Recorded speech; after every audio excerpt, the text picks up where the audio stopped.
أشهد أن لا إله إلا الله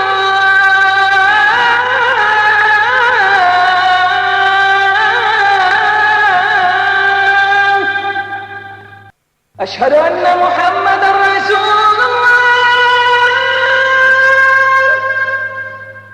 الرحمن الرحيم அஸ்ஸலாமு அலைக்கும். அன்பார்ந்த சகோதர சகோதரிகளே, இந்த நிகழ்ச்சியில் பங்கு பற்றி உங்களை எல்லாம் சந்தித்து சில கருத்துக்களை பகிர்ந்து கொள்ள எல்லா உதவியும் செய்த அல்லாஹ் தாலாவுக்கே எல்லா புகழும் நன்றியும் உரித்தாகுக. அன்பான சகோதர சகோதரிகளே, உங்கள் எல்லோருக்கும் இம்மை நலன்களையும் மறுமை நலன்களையும் வாரி வழங்க வேண்டுமாய் ஏக இறைவனை பிரார்த்தித்தவனாய் தொடங்குகிறேன். அன்பார்ந்த சகோதர சகோதரிகளே, எனக்கு இது ஒரு கூட்டமாகவோ பயான் செய்கிற நிகழ்ச்சியாகவோ தெரியல. இது எனக்கு ஒரு வகுப்பறை போலே தெரிகிறது. உங்களுடைய கவனம் எவ்வளவு அதிகமாய் இங்கே திருப்பப்படுகிறதோ அவ்வளவு தூரம் உங்கள் மனத்தில் எழுந்துள்ள இஸ்லாமியர் தவிர்த்த சகோதரர்களுக்கு சகோதரிகளுக்கு சொல்லுகிறேன், உங்கள் மனத்தை குடைந்து கொண்டிருக்கிற பல கேள்விகளுக்கு இங்கே விடை கிடைக்கலாம். ஒரு கேள்வி இல்லாமல் இந்த பிடிச்சி போட்ட மாதிரி உட்கார்ந்துக்கிட்டு இந்த பயான் கேட்குற பழக்கம் சில இஸ்லாமியர்களிடத்தில் கண்டு நான் வெறுப்படைந்திருக்கிறேன். எதுக்கு பேசுகிறாங்கங்கிறது அவங்களுக்கு கவலை இல்லை. இதெல்லாம் நமக்கு தெரியும் தானேன்னு உட்காந்துக்கிட்டு இருக்கிறாங்க. அவங்கக்கிட்ட தான் இவங்களும் பேசிக்கிட்டு இருக்கிறாங்க. நபிகள் நாயகம் ஸல்லல்லாஹு அலைஹி வஸல்லம் அவருடைய தன்மைகள் என்ன என்று புரிய வேண்டியது உலக மனித குலத்திற்கு அவசியமானது. இந்த வார்த்தையை அடிக்கோடிட்டுக் கொள்ளுங்கள். முஸ்லிம்களுக்கு உரியது மட்டுமல்ல, அது உலக மக்கள் எல்லோருமே தெரிந்து கொள்ள வேண்டிய ஒரு மிக முக்கிய செய்தி. உலகத்தில் யார் நபிகள் நாயகம் ஸல்லல்லாஹு அலைஹி வஸல்லம்? அவர் ஒரு வரலாற்று மனிதர், வாழ்ந்த மனிதர். அவருடைய தனித்தன்மைகள் யாவை? அவர் மூலம் உலகத்திற்கு கிடைத்த செய்திகள் யாவை?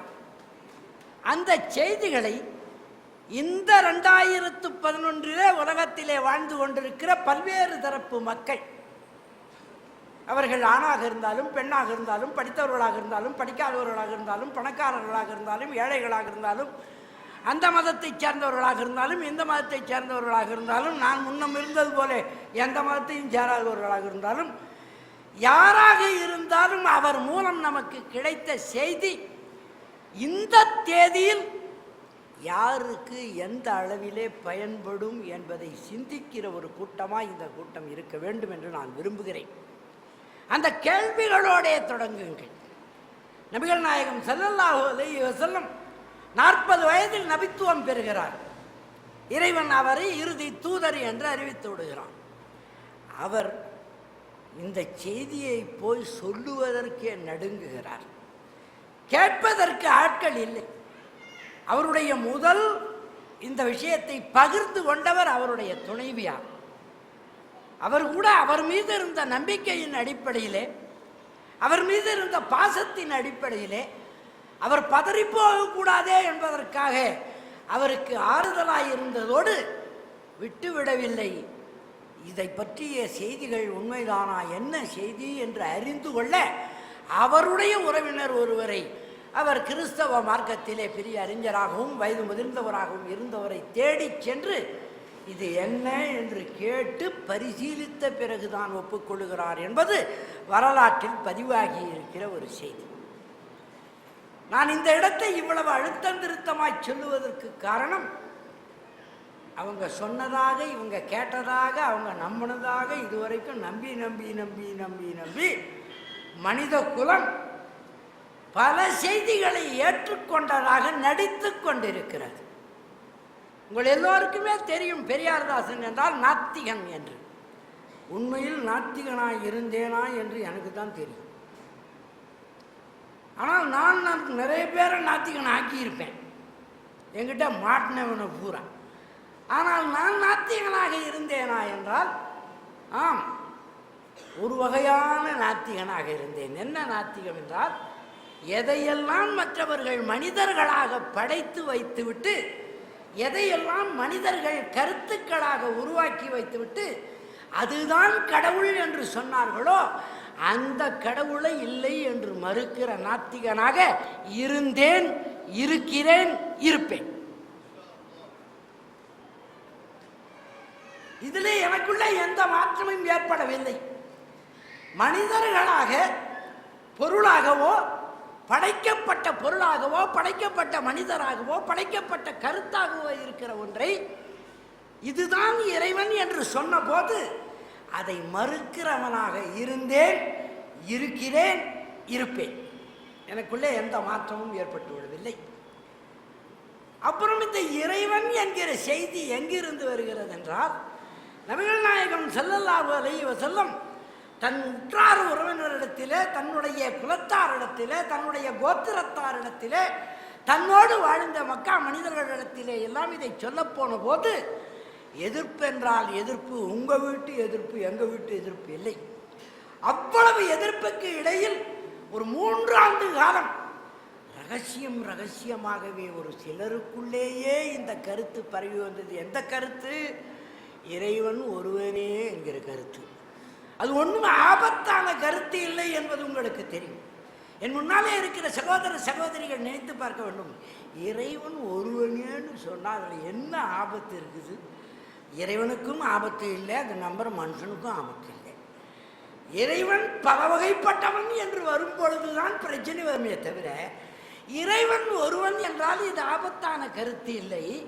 ஆனால் இந்த கருத்துக்கு ஏன் அந்த எதிர்ப்பு வந்தது? இது ஒன்றும் ஆபத்தான கருத்து இல்லை. இறைவன் ஒருவனே, அவனுக்கு இணை இல்லை, துணை இல்லை, அவனை யாரும் பெறவில்லை, அவன் யாரையும் பெற்றெடுக்கவும் இல்லை, அவனுக்கு தேவைகளே இல்லை.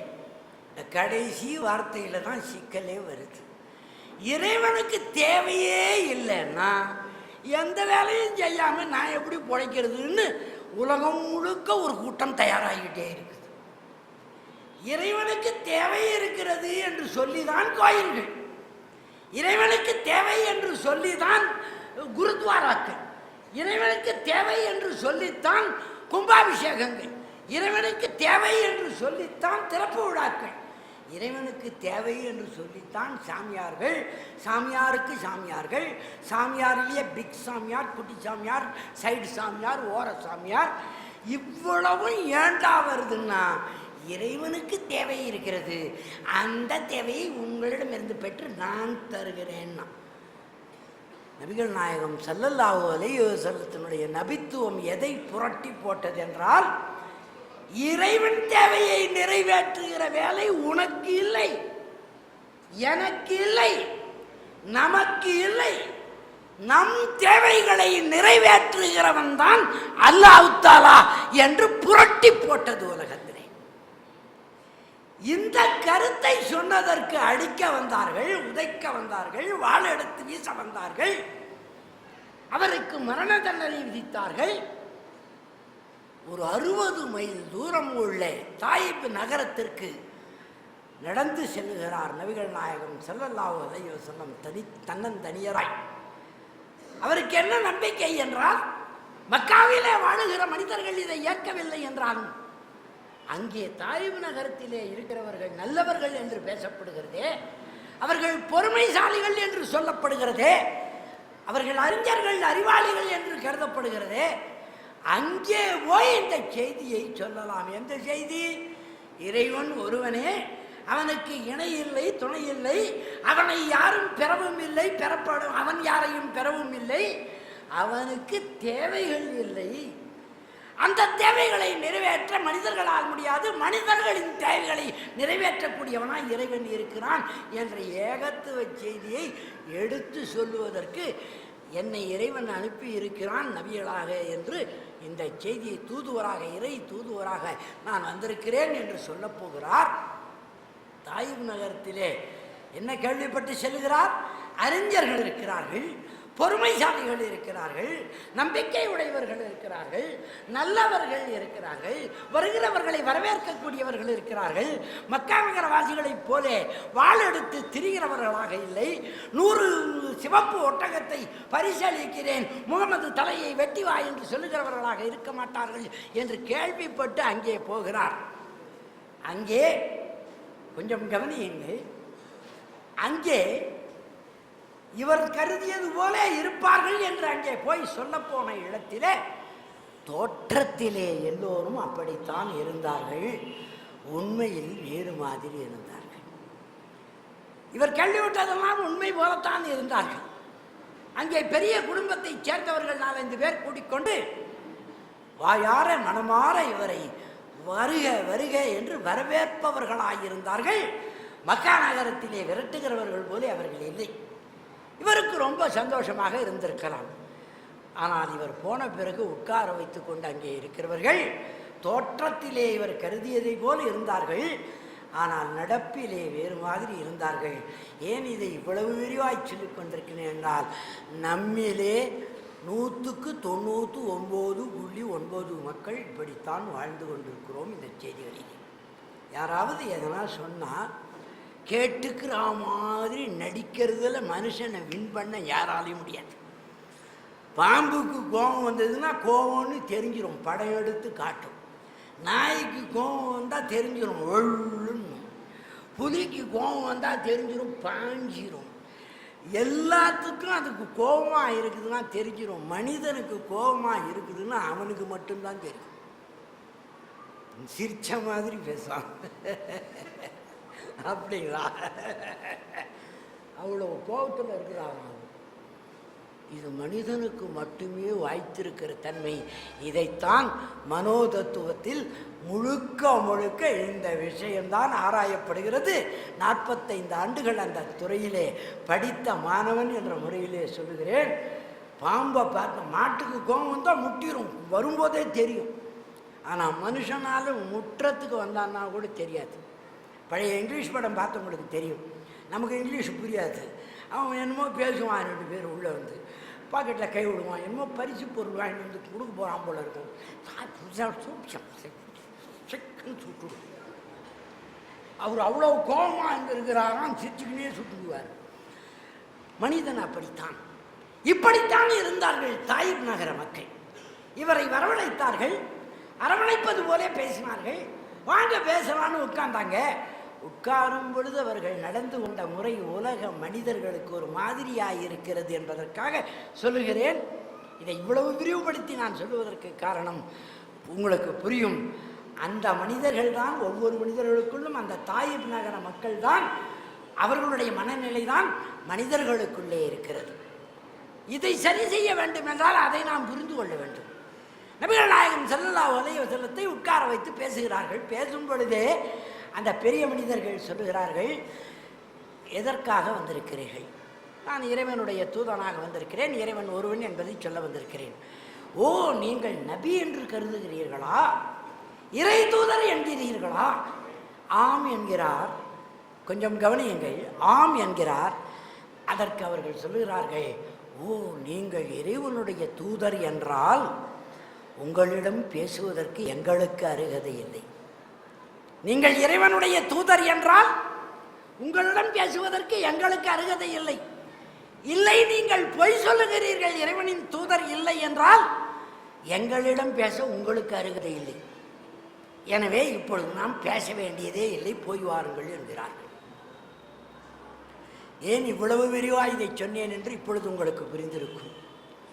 நம் ஒவ்வொரு மனத்திற்குள்ளேயும் எதை நாம் கேட்டாலும், எதை நாம் பார்த்தாலும், எதை நாம் அறிந்தாலும் இப்படி ஒரு கேள்வி கேட்கிற, மொத்தத்தில் நிராகரித்து விடுகிற, ஆனால் நிராகரிப்பது வெளியில் தெரியாமல் இருக்கிற பக்குவம் ஒவ்வொரு மனத்திலும் இருக்கிறது. இந்த மனத்தைத்தான், அந்த மனம் அதனுடைய குறியீடு தான் சைத்தான் என்பது. இந்த இரட்டை மனத்திற்கு பெயர் தான் சைத்தான். விலக்கப்பட்ட, விரட்டப்பட்ட, தொலைதூரத்திற்கு அனுப்பப்பட்ட அந்த சைத்தானிடமிருந்து எனக்கு பாதுகாப்பு கொடு, பில்லாஹி மினஷ் ஷைத்தானிர் ரஜீம் என்று ஒவ்வொரு முறையும் தொழுகையின் போது மஸ்ஜிதிலும் சரி வீட்டிலேயும் சரி தொழும்போது சொல்லுகிறார்களே முஸ்லிம்கள். அவன்தான் விரட்டப்பட்டவனாயிற்று, அவன்தான் ஒதுக்கப்பட்டவனாயிற்று, அவன்தான் வெல்லப்பட்டவனாயிற்று, அவன்தான் தொலைதூரத்திற்கு அனுப்பப்பட்டு விட்டவன், விரட்டப்பட்டவனாயிற்று. அவனிடமிருந்து பாதுகாப்பை தொழும் பொழுது ஏன் கேட்கிறோம் என்று இஸ்லாமியர்கள் யோசித்து பாருங்கள். அவன் விரட்டப்பட்டவன் தான், அவன் விலக்கப்பட்டவன் தான், அவன் தொலைக்கப்பட்டவன் தான், அவன் தூரத்திற்கு துரத்தப்பட்டவன் தான். ஆனால் உங்கள் மன இடுக்குகளுக்குள்ளே புகுந்து கொண்டிருக்கும் தன்மையுடையவன். அவனிடமிருந்து பாதுகாப்பு பெற வேண்டும். நல்ல விஷயங்களை காதுகளில் கேட்கிறோம், மனத்திற்குள் போகும் பொழுது அது விஷமாகி விடுகிறது. நல்ல விஷயங்களை கண்களால் பார்க்கிறோம், உள்ளே போகும்போது விஷமாகி போகிறது. இந்த பக்குவம் மனத்திற்கு இந்த தன்மை இருப்பதனால்தான் ஒரு மனோதத்துவம் படித்த மாணவன் 45 ஆண்டுகள் மனோதத்துவ துறையில் வெற்றிகரமான விஞ்ஞானியாய் திகழ்ந்தவன் வேறு எல்லாவற்றையும் விட சிறந்தது இஸ்லாம் என்ற முடிவிற்கு நான் வந்ததற்கு காரணம், நான் படித்த மனோதத்துவம் என்னை விரட்டி விரட்டி இங்கே கொண்டு வந்து சேர்த்திருக்கிறது. இஸ்லாத்தை தவிர வேறு எதிலும், அதாவது திருக்குரானை தவிர, நபிகள் நாயகம் ஸல்லல்லாஹு அலைஹி வஸல்லத்தினுடைய தெரிந்தெடுக்கப்பட்ட ஹதீஸுகளை தவிர வேறு எதிலும் இந்த மனச்சிக்கலுக்கு மருந்து இல்லை. அன்போடு பேசத் தொடங்குகிற கணவனும் மனைவியும் அன்போடு தான் பேசத் தொடங்குகிறார்கள். ஆரம்பத்தில் கல்யாணம் ஆன போது எல்லா கணவனும் மனைவியும் ஒரே மாதிரி தான் பேசுவாங்க. மொழி எதுவாக இருந்தாலும் டைலாக் ஒன்று தான். ஏய் நீ தான் ரொம்ப அழகு, இவர் இல்லைங்க நீங்கள் தான் அழகு, அந்த அம்மா இல்லை நீ தான் அழகுன்றேன், இதை பாருங்கள் எனக்கு முகப்பேறு இருக்குது எவ்வளோ அசிங்கமாக இருக்குது, உனக்கு அதுதான் அழகாக இருக்குதுன்றேன்.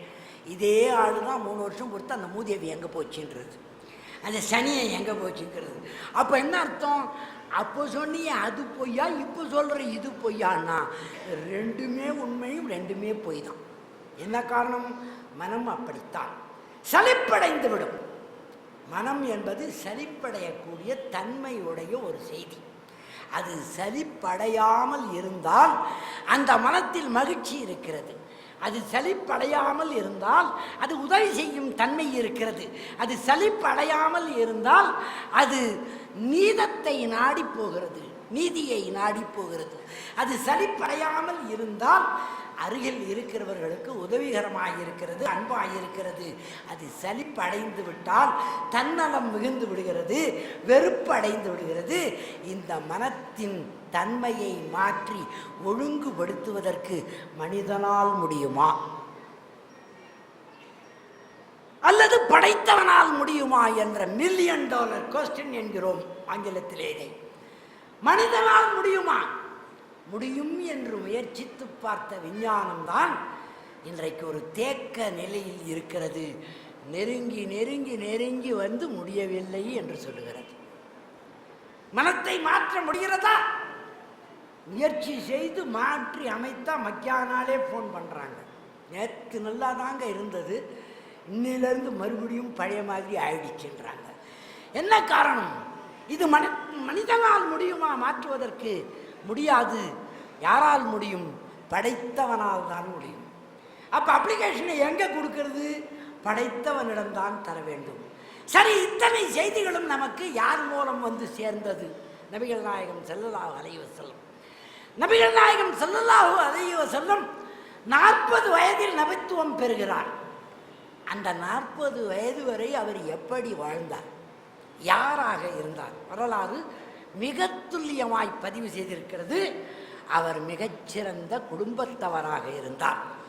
மக்கா நகரத்திலே வாழ்ந்தவர்களிலேயே, சுற்றுப்புறம் வாழ்ந்த மக்களிலேயே, அக்கம்பக்கத்தில் வாழ்ந்த மக்களிலேயே மிகச்சிறந்த குடும்பத்தவராயிருந்தார். நீதிமானாக இருந்தார். நல்ல நேர்மையான வணிகராயிருந்தார். வியாபாரியாயிருந்தார். நல்ல நேர்மையான வணிகராயிருந்தார். அது எப்படி ரெண்டும் ஒரே ஆள் இருக்கிறதுன்னு இப்போ இருக்கிறவங்களுக்கெல்லாம் சந்தேகம் வரும். ஒன்று வணிகராக இருக்கணும், இல்லைன்னா நேர்மையாக இருக்கணும்.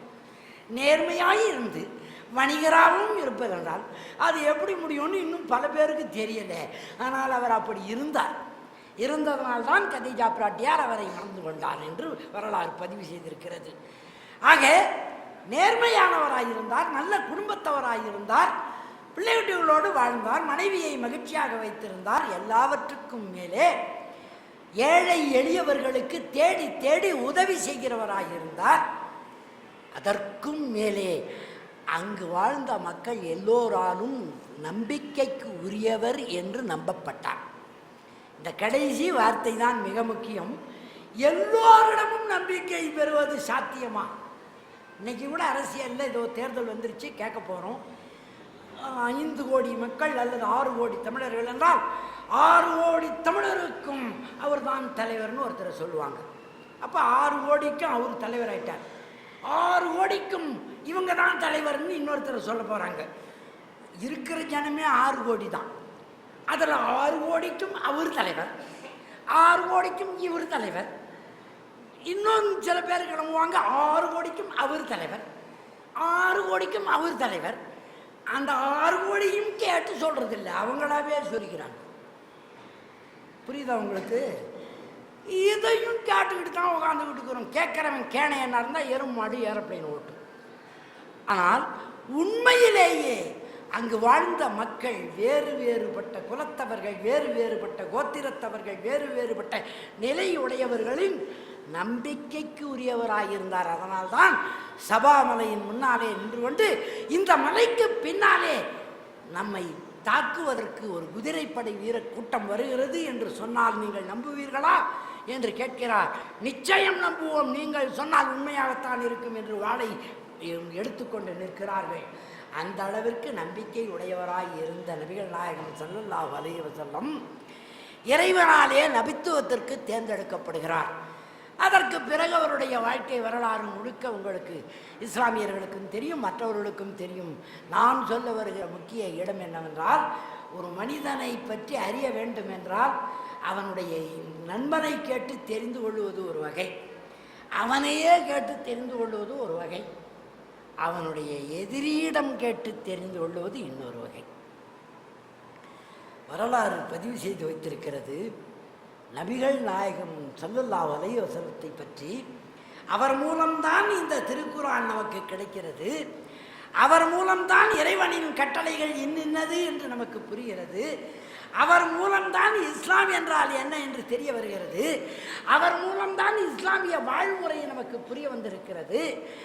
அவர் எப்படிப்பட்டவர் என்று அவரை கேட்கலாம், அல்லது அவருடைய உறவினர்களை கேட்கலாம், அல்லது அவருடைய நண்பர்களை கேட்கலாம். ஆனால் உசிதமானது அவருடைய எதிரிகளை கேட்டு தெரிந்து கொள்வது.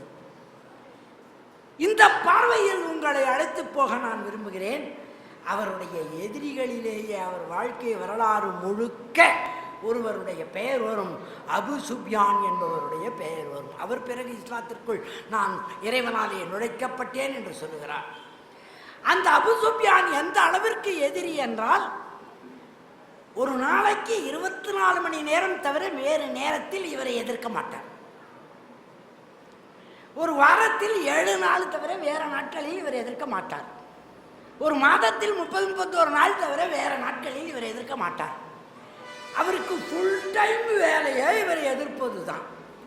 உள்ளூரில் எதிர்ப்பது மட்டுமல்ல, இவர் எங்கே போனாலும் போய் எதிர்ப்பது, எந்த இடத்திற்கு போனாலும் எதிர்ப்பது, யாரிடத்திற்கு இவர் போனாலும் எதிர்ப்பது, அவர் போனாலும் அவருடைய செய்திகள் போனாலும் அங்கே போய் ஆஜராகி அதை எதிர்ப்பது என்கிற 24 மணி நேரம் full time worker Abu Sufyan. அவர் எர்குலிஸ் மன்னன் என்று ஒரு ரோமானிய மன்னன் வரலாற்றிலே பதிவாகி இருக்கிற செய்தி. எர்குலிஸ் என்ற பழைய பெயர் இருக்கிறது. எர்குலிஸ் என்பது பெரிய உடம்பெல்லாம் காட்டுவாங்க, அது புராண பெயர், கிரேக்க புராண பெயர், ரோமானிய புராண பெயர். ஆனால் அந்த பெயருடைய ஒரு மன்னன் இருந்தான் எர்குலிஸ். நபிகள் நாயகம் ஸல்லல்லாஹு அலைஹி வஸல்லம் காலத்தில் வாழ்ந்தவன், ரோமானிய மன்னர்களில் ஒருவன். அவன் ஒரு பயணமாக, அதாவது பிக்னிக் போவதாக வெளியூருக்கு வந்திருக்கிறான். அந்த இடத்தில் வழிபாடு நடத்துவதற்கு அவன் கிறிஸ்தவன். அந்த கிறிஸ்தவ மன்னன் ஒரு இடத்திற்கு வந்து அந்த அதாவது பாடி வீடு அமைத்து தங்கி இருக்கிற நேரத்தில் அவரிடத்துக்கு நபிகள் நாயகம் ஸல்லல்லாஹு அலைஹி வஸல்லம் ஒரு தூதுவரை அனுப்புகிறார்கள். அந்த தூதுவரிடத்தில் ஒரு செய்தி அனுப்பப்பட்டிருக்கிறது. அந்த செய்தி போய் சேருகிற நேரத்தில் அதே இடத்தில் சிரியாவிலே இருந்து வியாபாரம் செய்துவிட்டு அந்த வழியாக வருகிறவர்களோடு சேர்ந்து அபு சுப்யானும் வந்திருக்கிறார். அபு சுப்யானை ஏற்கனவே நான் அறிமுகப்படுத்தியிருக்கிறேன். 24 மணி நேரமும் நபிகள் நாயகம் ஸல்லல்லாஹு அலைஹி வஸல்லத்தின் பகைவராக இருந்தவர். அந்த அபு சுப்யான் அங்கே வந்திருக்கிறார், அவரும் அவர் கூட்டமும் வந்திருக்கிறது என்று கேள்விப்பட்ட அந்த மன்னர் தூது செய்தி நபிகள் நாயகம் ஸல்லல்லாஹு அலைஹி வஸல்லத்திலே இருந்து வந்த செய்தியையும் கையில் வைத்துக்கொண்டு அந்த அபு சுப்யானை அழைக்கிறார். அழைத்து அவரையும் அவர் கூட இருக்கிறவர்களையும் அழைத்து நிற்க வைத்து மொழிபெயர்ப்பாளர் மூலம் சொல்லுகிறார், அவரை பற்றிய செய்திகளை உங்களிடம் நான் தெரிந்து கொள்ள விரும்புகிறேன். யாரை பற்றி? நபிகள் நாயகம் ஸல்லல்லாஹு அலைஹி வஸல்லத்தை பற்றி உங்களிடம் செய்திகளை தெரிந்து கொள்ள விரும்புகிறேன் என்று சொல்லுகிறார். பழம் நழுவி பாலில் விழுந்து அது நழுவி வாயில் விழுந்த மாதிரி அபு சுப்யானுக்கு. யாரை கேட்க போறார் இப்போ? நபிகள் நாயகம் ஸல்லல்லாஹு அலைஹி வஸல்லத்தை பற்றி யார் கேட்க போவது? ஹெர்குலிஸ் மன்னன் கேட்க போகிறார். யாரை கேட்க போகிறார்? அபு சுப்யானை கேட்க போகிறேன் என்று சொல்லுகிறார். நீங்களும் உங்கள் கூட்டத்தைச் சேர்ந்தவர்களும் வந்து நில்லுங்கள் என்று சொல்லுகிறார். நிற்கிறார்கள். இப்பொழுது மன்னர் மொழிபெயர்ப்பாளர் மூலம் கேள்விகளை கேட்கிறார். கேட்கும்போது ஒன்றை சொல்லுகிறார், நான் இவரை கேள்விகள் கேட்பேன், இவர் ஏதாவது பொய் சொன்னால் நீங்கள் உங்களில் இருக்கிறவர்கள் அது பொய் என்றால் சொல்லிவிட வேண்டும் என்ற கண்டிஷன் போட்டாச்சு. இந்த நிர்பந்தத்தோடு கேள்விகள் கேட்கப்படுகின்றன. உண்மைதான் சொல்ல வேண்டும் என்ற நிலையில், இக்கட்டான நிலையில் நான் நின்று கொண்டிருந்தேன் என்று அபு சுப்யானே சொல்கிறார் பிற்காலத்தில். கவனியுங்கள். இப்போ அபு சுப்யானை கேள்விகள் கேட்கப்படுகின்றன. ஏன் இவ்வளவு பெரிய பீடிகை போட்டு பெரிய விஷயமாக சொல்லிக் கொண்டிருக்கிறேன் என்றால், யார் மூலம் இந்த செய்திகள் திருக்குரானும் இஸ்லாத்தும் இறைவனாலே மனித குலத்திற்கு வழங்கப்பட்டதோ, மனித குலத்திற்கு, அது முஸ்லிம்களுக்கு தொப்பி போட்டு தாடி வச்சு அளந்து வச்சுக்கிறவங்களுக்கு இல்லை, மனித குலத்திற்கு இது வழங்கப்பட்டது. அந்த செய்தி சேர வேண்டும் என்றால் அது யார் மூலம் வந்ததோ அவருடைய தன்மைகளை தெரிந்து கொள்ள வேண்டும் என்ற நோக்கத்தில் தான் இவ்வளவு பெரிய பீடிகை போட்டு பேசிக்கொண்டிருக்கிறேன். இப்பொழுது அந்த மன்னர் கேள்வி கேட்கிறார், அவரை பற்றி சொல்லுங்கள், அவர் உயர்ந்த குலத்தவரா அல்லது சாமானிய குலத்தைச் சேர்ந்தவரா? நீங்கள் அவருக்கு என்ன வேண்டும்? அவருடைய நெருங்கிய உறவினர் யாராவது இருந்தால் வாருங்கள் என்று முதலே கேட்கப்படுகிறது. அவருக்கு நெருங்கிய உறவினர் நான் தான் என்று அபு சுப்யானே சொல்லிவிடுகிறார். இந்த சான்ஸை விடுவாரா அவரை கவுக்கிறதுக்கு கிடைக்கும்னு பார்த்தார். சரி, அவர் எந்த குலத்தைச் சேர்ந்தவர்? எங்கள் ஊரில் இருக்கிற உயர்ந்த குலத்தைச் சேர்ந்தவர். சரி, முடிந்து விட்டது ஒரு கேள்வி. இரண்டாவது கேள்வி, அவர் எப்படிப்பட்ட தன்மை உடையவர்? பொய் சொல்வாரா? சொல்ல மாட்டார். இதை சொல்லும் பொழுது நான் பொய் சொல்லக்கூடாதே என்கிற நிலையில் இருந்ததா நான் அதை சொன்னேன் என்று அபு சுப்யான் குறிப்பிடுகிறார். அவர் பொய் சொல்ல மாட்டார். சரி, பொய் சொல்லாதவர் எப்படி நடந்து கொள்வார்? எல்லோருடன் நல்லா பழகுவாரா? ரொம்ப எளிமையாக பழகுவார். அவரிடத்தில் இப்பொழுது போய் சேர்ந்திருக்கிற கூட்டம் அவர் என்ன சொன்னார் என்று போய் சேர்ந்திருக்கிறார்கள். அவர் இறைவன் ஒருவன்தான் என்று சொல்லுகிறார், அதனால் போய் சேர்ந்திருக்கிறார்கள். அவர் தான் இறைவனின் தூதன் என்று சொல்லுகிறார், அதனால் போய் சேர்ந்திருக்கிறார்கள். இறைவனுக்கு இணை வைக்கக்கூடாது என்று சொல்லுகிறார், அதனால் போய் சேருகிறார்கள். எல்லாவற்றையும் விட அவர் கற்பு நெறியோடு பெண்கள் வாழ வேண்டும் என்று சொல்லுகிறார், அதனால் போய் சேருகிறார்கள். ஒருவரை ஒருவர் வஞ்சிக்க கூடாது என்று சொல்லுகிறார், அதனால் போய் சேருகிறார்கள். நீதியுடன் நடந்து கொள்ள வேண்டும் என்று சொல்லுகிறார், அதனால் போய் சேருகிறார்கள் என்று அபு சுப்யான் சொல்லுகிறார். இப்பொழுது மன்னர் கேட்கிறார், அப்படி சேரும் பொழுது அவரிடத்தில் பெரிய குலத்தவர்கள், பெரிய பண்ணையார்கள், பெரிய பணக்காரர்கள் போய் சேர்கிறார்களா, சாமானிய மக்கள் சேர்கிறார்களா என்று கேட்கிறார். சாமானியர்கள் தான் அதிகம் போய் சேர்கிறார்கள். சரி, அப்படி சேர்ந்தவர்கள் அவருடைய கொள்கையிலேயே நிலைத்து நிற்கிறார்களா, இல்லை பாதியில் புட்டுக்கொண்டு ஓடி விடுகிறார்களா? இல்லை, நிலைத்து நிற்கிறார்கள். அவருக்கும் உங்களுக்கும் மோதல் ஏற்பட்டிருக்கிறதா? நிறைய முறை ஏற்பட்டிருக்கிறது. அதில் அவர் வெற்றி பெற்றாரா, நீங்கள் வெற்றி பெற்றீர்களா? சில சமயம் அவர் வெற்றி பெற்றார், சில சமயம் நாங்கள் வெற்றி பெற்றோம். சரி, இவ்வளவும் சொல்லி முடித்த பிறகு மன்னர் சொல்லுகிறார், ஆம், நான் நம்புகிறேன், அவர் இறைவனுடைய தூதன் தான். ஏனென்றால் இறைவனுடைய தூதர்கள் எப்படியெல்லாம் நடப்பார்கள் என்று நான் அறிந்து வைத்திருக்கின்றேனோ அப்படியெல்லாம் நடக்கிறார் நபிகள் நாயகம் ஸல்லல்லாஹு அலைஹி வஸல்லம். சாமானியர்களோடு கூட்டு வைத்திருக்கிறார். அவரிடத்தில் போகிறவர்கள் விலகி போவதில்லை, சேர்த்து வைத்திருக்கிறார். இறைவன் ஒருவனே என்கிறார், இணையில்லை என்கிறார். கற்பை பறிகொடுத்து விடாதீர்கள் என்று எல்லோருக்கும் உபதேசிக்கிறார். பெண்களுக்கு எல்லாவற்றையும் விட வஞ்சகம் செய்யாதீர்கள் என்று போதிக்கிறார். இப்படித்தான் போதிப்பார்கள். உண்மையை பேசுகிறவர்களாகத்தான் நபிமார்கள் இருப்பார்கள். அவர் நபிதான் என்று நான் சாட்சி சொல்லுகிறேன் என்கிற அளவிற்கு வந்து விடுகிறார். அபூ சுஃபியான் இடத்திலே இருந்து மன்னர் அறிந்து கொண்டதை திரும்ப சொல்லிவிட்டது மட்டுமல்ல, ரோமானிய மன்னர்கள் பிரமுகர்களை எல்லாம் ஒரு இடத்திலே கூப்பிட்டு தன்னுடைய கோட்டைக்குள்ளே வைத்து பூட்டுக்களை வைத்து பூட்டிவிடச் சொல்லுகிறார். கோட்டைக்குள் இப்பொழுது இருப்பது அந்த ரோமானிய பெரிய பிரமுகர்கள். அவர்களிடத்தில் சொல்லுகிறார், நான் நம்புகிற ஒரு செய்தியை உங்களிடத்தில் சொல்லப்போகிறேன். முகமது நபிகள் ஸல்லல்லாஹு அலைஹி வஸல்லம் நபியாக, இறுதி நபியாக வந்திருக்கிறார் என்பதை நான் நம்புகிறேன். அவருடைய செய்திகள் இதுதான், இதையெல்லாம் நீங்கள் ஏற்கிறீர்களா என்று கேட்டபோது அவர்கள் என்ன செய்திருப்பார்கள்? அபூ சுஃபியான் குறிப்பிட்டு சொல்லுகிறார், காட்டு கழுதைகள் வழி தவறி செல்வது போல கேட்டை நோக்கி, அதாவது கோட்டை வாசலை நோக்கி, பூட்டி வைத்த வாசலை நோக்கி தரிகட்டு ஓடினார்கள் என்று சொல்லுகிறார் அபூ சுஃபியான். இவர் சொன்னது நபிகள் நாயகம் ஸல்லல்லாஹு அலைஹி வஸல்லம் இறுதி தூதராய் வந்திருக்கிறார் என்று நான் ஏற்றுக்கொள்கிறேன். அதை நீங்கள் ஏற்றுக்கொள்கிறீர்களா என்று கேட்டதற்கு, ஐயோ, எங்கள் மதத்தை நாங்கள் விட முடியாது என்று ஓடுகிறார்கள் பூட்டி வைத்த கதவுகளை நோக்கி. மறுபடியும் அவர்களை அனுப்ப சொல்லிவிட்டு அந்த மன்னர் ஏற்கனவே சொல்லுகிறார், சும்மா உங்களை சோதிப்பதற்காக உங்கள் மதத்தில் உங்களுக்கு ஈடுபாடு இருக்கிறதா உறுதியாய் என்று பார்க்கத்தான் சொன்னேன் என்று சொல்லுகிறார். அதற்கு பிறகு அவரை பற்றிய செய்தி எதையும் நான் கேள்விப்பட்டதில்லை என்று அபூ சுஃபியான் சொல்கிறார். இப்பொழுது எதிரியிடத்திலே இருந்து சர்டிபிகேட் வந்து விட்டது.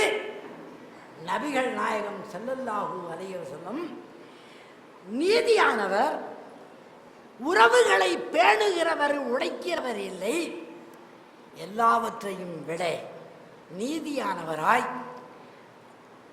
உறவுகளை பேணுகிறவர்களாய், ஒழுக்கத்தை வலியுறுத்துகிறவர்களாய் வாழ்ந்தார்கள்.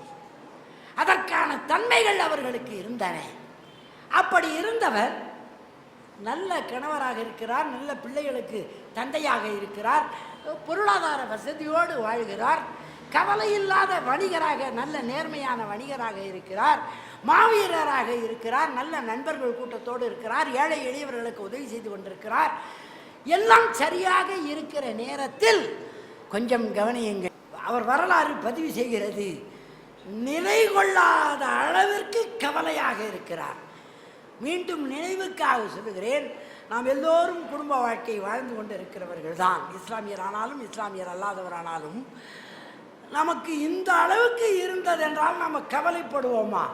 நல்ல மனைவி, நல்ல பிள்ளைகள், நல்ல நேர்மையான வணிகம், வருமானம், ஏழை எளியவர்களுக்கெல்லாம் உதவ முடிகிறது, பாராட்டுகிறார்கள், எல்லோருக்கும் நம்பிக்கைக்குரியவராய் நாம் இருக்கிறோம், எல்லா விதத்திலும் சரியாக இருக்கிறது வாழ்க்கை என்றால் கவலைப்படுவோமா? இந்த கேள்வியை மனதுக்குள்ளே எழுப்பிக் கொள்ளுங்கள். ஆனாலும் கவலைப்படுகிறார் நபிகள் நாயகம் ஸல்லல்லாஹு அலைஹி வஸல்லம். நபித்துவம் பெறுவதற்கு முன்னாலே கவலைப்படுகிறார். எந்த அளவிற்கு கவலைப்படுகிறார் என்றால், தன்னை வருத்தி கொள்ளுகிற அளவிற்கு. உம்ரா செய்து வந்தவர்கள் அல்லது ஹஜ் போய் வந்த பெருமக்களுக்கெல்லாம் தெரியும், அங்கே இருக்கிற ஜுபைல்நூர் மலையில் இன்னைக்கு என் வயசுக்கு என்னால் ஏற முடியலை. நான் ஏறலான்னு கொஞ்சம் முயற்சி பண்ணி கொஞ்சம் தூரம் போயிட்டு, இந்த விளையாட்டெல்லாம் நமக்கு தேவையில்லை, விபரீத விளையாட்டு தேவையில்லைன்னு திரும்பி வந்துட்டேன். 40 வயதுக்காரராக இருந்தவர் ஒரு 3 நாட்கள் 4 நாட்கள் உணவெல்லாம் எடுத்துக்கொண்டு, தண்ணீரெல்லாம் எடுத்துக்கொண்டு அந்த செங்குத்தான மலை மீது ஏறி ஈரா குகையிலே அமர்ந்து கவலைப்பட்டு கொண்டிருந்தார். அதை வரலாற்றிலே தியானம் என்று சொல்லுகிறார்கள். நான் அதை கவலை என்று சொல்லுகிறேன். தியானம் என்பதற்கு மனோதத்துவ வார்த்தை கவலை. இது ஒரு புதிய செய்தியாக கூட உங்களுக்கு இருக்கலாம். தியானம் செய்கிறேன் என்று ஒருவர் சொன்னால் கவலைப்படுகிறார் என்று அர்த்தம். ஆழ்ந்து கவலைப்பட்டால் ஆழ்ந்த தியானத்தில் இருக்கிறீர்கள் என்று அர்த்தம். அதே பற்றி சிந்தித்து கொண்டிருக்கிறீர்கள் என்று அர்த்தம். நான் மகிழ்ச்சிக்காக தியானம் செய்கிறேன் என்று யாராவது சொன்னால் டுபாகூர் என்று அர்த்தம். கவலையாக இருப்பவர் தான் தியானம் செய்ய முடியும். தியானம் என்றால் ஒன்றையே நினைத்தல், ஆழமாக நினைத்தல், உறுதியாக நினைத்தல், ஊன்றி நினைத்தல், கவலையோடு நினைத்தல், அந்த கவலையை தீர்த்து கொள்ள முயற்சித்தல் என்று பொருள். அப்படி தியானித்தார். என்ன கவலை வந்தது? மீண்டும் சொல்கிறேன், நல்ல மனைவி, நல்ல பிள்ளைகள், நல்ல வணிகம், நல்ல வருமானம், ஏழை எளியவர்களுக்கு உதவுவதனாலே நல்ல பெயர், நம்பிக்கைக்குரியவராக இருக்கிறார், மாவீரராக இருக்கிறார், எந்த ஆபத்தும் இல்லை. ஆபத்தெல்லாம் அப்புறம்தான் வருது. அது வரைக்கும் எந்த ஆபத்தும் வரல அவருக்கு. நல்ல நிலையில் வாழ்ந்து கொண்டிருக்கிற மனிதர் கவலைப்படுகிறார். நான் எங்கே அழுத்தம் தர விரும்புகிறேன் என்பது இவ்வளவு நேரம் அறிஞர் பெருமக்களுக்கு புரிந்திருக்கும். என்ன கவலைப்பட்டார்? ஐயோ, இந்த சமுதாயத்திலே, என்னை சுற்றி வாழுகிற மக்களிடத்திலே, உலக மக்களிடத்திலே வியாபாரத்திற்காக பல நாடுகளுக்கு போய் வந்து கொண்டிருக்கிறார், நீதி இல்லையே என்று கவலைப்படுகிறார். உறவு முறைகள் சரியாய் இல்லையே என்று கவலைப்படுகிறார். நீதி இல்லையே என்று கவலைப்படுகிறார். உறவு முறைகள் சரியாய் இல்லையே மக்களுக்குள்ளே என்று கவலைப்படுகிறார். ஒழுக்கம் இல்லையே என்று கவலைப்படுகிறார். கவனியுங்கள், இந்த கவலை உலக மனிதர்கள் எல்லோருக்கும் வர வேண்டிய கவலை. அந்த தேதியில் 1431 ஆண்டுகளுக்கு முன்னாலே நபிகள் நாயகம் ஸல்லல்லாஹு அலைஹி வஸல்லத்திற்கு மிக ஆழ்ந்த கவலை வந்தது. இதே கவலைதான் சுத்தோதன மன்னருடைய மகனாக இருந்த புத்தருக்கும் வந்தது, சித்தார்த்தருக்கும் வந்தது என்று வரலாறு பதிவு செய்திருக்கிறது. அதனால் தான் அவர் வீட்டை விட்டு வெளியேறுகிறார். அவருக்கும் கவலை வந்தது, இவருக்கும் கவலை வந்தது. இடையிலே பல ஆயிரம் ஆண்டுகள் ஓடிவிட்டன. இந்த கவலை வந்த அந்த மனிதர் அரேபிய தேசத்தில் மக்கா நகரத்தில் அவருக்கு வந்த கவலை, ஐயோ, மனித வாழ்க்கைகளுக்குள்ளே, மனிதர்களுக்குள்ளே நீதி இல்லையே. நம்பர் 1. இரண்டாவது, உறவு முறைகள் சரியாக இல்லையே. அண்ணன் தம்பி, அக்கா தங்கச்சி, மாமன் மாமி, அப்பன் பிள்ளை, உறவு முறைகள் சரியா இல்லையே, அன்பா இல்லையே. மூன்றாவது, ஒழுக்கமாய் இந்த சமூகம் இல்லையே என்ற கவலை வந்தது. இந்த கவலை பட்டபோது இதை தீர்ப்பதற்கு மனித அறிவின் வழியிலே சென்றவர்கள் பல பேர். இறைவனை நாடி போனவர் நபிகள் நாயகம் ஸல்லல்லாஹு அலைஹி வஸல்லம்.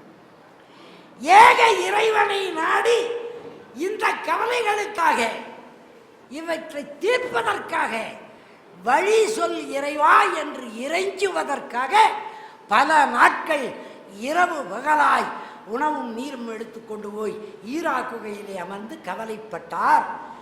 இறைவன் இதற்கே காத்து கொண்டிருந்தவனைப் போலே வானவரை அனுப்பி வைக்கிறான். எந்த வானவர்? கீழ்ப்படிதல் உடையவராய், மலக்குகளுக்கெல்லாம் தலைவராய், அர்ஷின் அதிபதிக்கு சொல்பச்சை கேட்கக்கூடியவராய் இருப்பவராய், ஜிப்ரீல் என்ற பெயர் உடையவராய் இருக்கிற அந்த வானவர், அவர் மூலம் ஏற்கனவே பல நபிமார்களுக்கு தூதுத்துவம் அனுப்பப்பட்டிருப்பது போல அந்த ஜிப்ரீல் மூலம் இறைவன் இவருக்கு செய்திகளை அனுப்பி வைக்கிறான். மீண்டும் நினைவுபடுத்துகிறேன், இந்த பிரச்சனைகளுக்கு மனித வழியிலே சென்று தீர்வு காண முயன்றவர்கள் பல பேர். இது ஒரு குருடர், அதாவது பார்வையற்றவர், இன்னொரு பார்வையற்றவனுக்கு வழிகாட்டுவதாக முடியுமே அல்லாமல் முழுமையாக நீதியை உண்டாக்குவதற்கு, முழுமையாக உறவு முறைகளை சீர்படுத்துவதற்கு, முழுமையாக உலகம் முழுக்க வாழுகிற மக்களுக்கு ஒழுக்கத்தை நிறைவேற்றி தருவதற்கு இறைவனால் முடியுமா, மனிதனால் முடியுமா என்ற கேள்வியை எழுப்பிக் கொண்டால் உங்களில் பெரும்பாலானவர்கள் மனிதனால் முடியாது, இறைவனால் முடியும் என்பதை ஒப்புக்கொள்ளுவீர்கள் என்று நான் கருதுகிறேன். இந்த இடத்திலே இருந்து நாம் கொஞ்ச தூரம் பயணித்து பார்ப்போம். நீதி கெட்டுவிட்டது என்பதற்காக மனித முயற்சி செய்தவர்கள் பல பேர் தோற்று போய்விடுவோம். ஆனால் இறைவனின் நீதி எது என்று புரிந்து கொண்டால் நீதி கெடுவது தடுக்கப்பட்டுவிடும் என்பது ஒரு கருதுகோள். இது ஒரு தத்துவம். இறைவன் தந்த நீதி எது என்பதை அறிந்து கொள்ள என்ன வழி? ஒரே வழிதான் இருக்க முடியும், ரெண்டு வழி இருக்க முடியாது. இறைவன் என்ன சொல்லியிருக்கிறான் என்பதை புரிந்து கொள்ள வேண்டும். இறைவன் சொன்னதாக மனிதனே சொன்னவை, இறைவன் சொன்னதோடு மனிதன் கலந்து சொன்னவை என்பவைகள் உலகமெல்லாம் இருக்கின்றன என்றாலும், இறைவனே சொன்னவை என்று இன்றைய தேதி வரை இறைவனாலேயே பாதுகாக்கப்பட்டிருக்கிற வேதம்தான் திருக்குரான் என்பதை சகோதரர்கள் அனைவரும் அறிய வேண்டும். அதற்கு என்ன ஆதாரம் என்று கேட்கலாம். அது இறைவனே சொன்னதுதான் இந்த திருக்குரான் என்று சொன்னால் 6666 வசனங்கள், 114 அத்தியாயம், சில தொகுப்புகளிலே 6236 இருக்கும், சில வசனங்கள் சேர்த்து எண்ணிக்கை இடப்பட்டிருக்கும். 6666 வசனங்கள், 114 அத்தியாயங்கள் அரபு மொழியில் இருக்கிறது. தர்ஜுமாவிலே, மொழிபெயர்ப்பிலே உலகில் உள்ள அனைத்து மொழிகளிலும் இது வந்திருக்கிறது. அதை ஒரு வார்த்தை கூட இதில் மனிதனின் வார்த்தை இல்லை என்று நிரூபிக்கப்பட்டிருக்கிறது.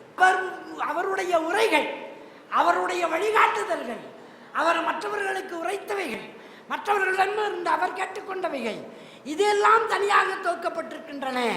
அவைகள் எல்லாம் ஹதீஸுகள் என்று சொல்லப்படும். இது இஸ்லாமியர் அல்லாத சகோதரர்களுக்காக மீண்டும் மீண்டும் நினைவுபடுத்த சொல்லுகிறேன். இறைவனே சொன்ன வசனங்கள், மனிதனுடைய ஒரு வார்த்தை கூட அதில் சேராமல், நபிகள் நாயகம் ஸல்லல்லாஹு அலைஹி வஸல்லத்தின் வார்த்தை ஒன்று கூட இல்லாமல், அவருடைய சகாபாக்களின் வார்த்தைகள் ஒன்று கூட இல்லாமல், இறை தூதர் மூலம் இறைவன் அனுப்பிய வார்த்தைகளால் மட்டும் நிறைந்திருக்கிற இன்றைய தேதி வரை இருக்கிற ஒரே நூல், பாதுகாக்கப்பட்ட நூல் திருக்குரான் மட்டுமே. இப்பொழுது ஒரு கேள்வி, நான் முதல்ல சொன்ன பாருங்க, தாயிப் நகரத்துக்கு போன போது அங்கே அவரை கேள்வி கேட்டாங்கன்னு, அதுபோல உங்களுக்குள்ளே ஒரு கேள்வி வரலாம். எல்லாம் சரிதான், அது இறைவனின் வார்த்தை தான், இறைவனின் வார்த்தை தான், இறைவனின் வார்த்தை தான், மனிதனின் வார்த்தை இல்லை என்று சொல்கிறாயே, இதற்கு என்ன ஆதாரம், இதற்கு என்ன ஆதாரம் என்று ஒரு கேள்வி வரும். எல்லா மதங்களிலும் அப்படித்தானே சொல்லப்படுகிறது இறைவனின் வார்த்தை என்று.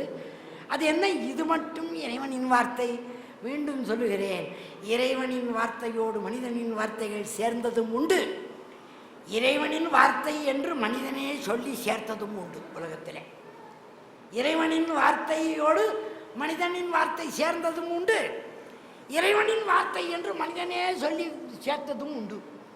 ஆனால் இது இறைவனின் வார்த்தை மட்டுமே என்று நேற்று வரைக்கும் பெரியார்தாசனாக இருந்தவன், எதையும் பரிசீலிக்காமல் ஒப்புக்கொள்ளாதவன், மனோதத்துவம் என்கிற விஞ்ஞானத்தில் மாணவனாக இருக்கிறவன், உலக அளவிலே ஆக்ஸ்போர்ட் பல்கலைக்கழகத்தில் டாக்டர் பட்டம் பெற்றவன், 45 ஆண்டுகளாய் பேராசிரியர் பணியாற்றியவன், பைத்தியம் பிடிச்சால் ஒழிய இது மாதிரி ஒரு நூலை எடுத்து வச்சுக்கிட்டு இது இறைவனின் நூல் என்று சொல்ல மாட்டோம்.